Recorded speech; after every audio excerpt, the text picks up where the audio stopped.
আদ্রিতার চোখে নীল ছিল নিছকই একজন চাকর। সে সারাদিন আদ্রিতার ভাই ফরমাস খেটেও ওকে সন্তুষ্ট করতে পারত না।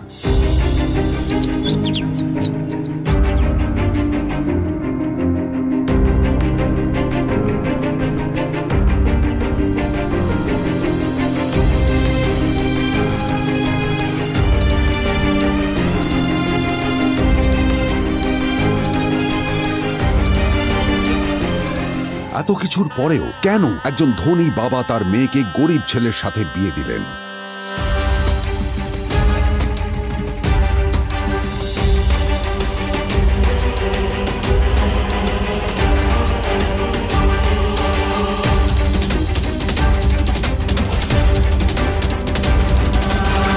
নিচের ইনস্টল বাটনে ক্লিক করুন এবং পকেট FM ডাউনলোড করুন।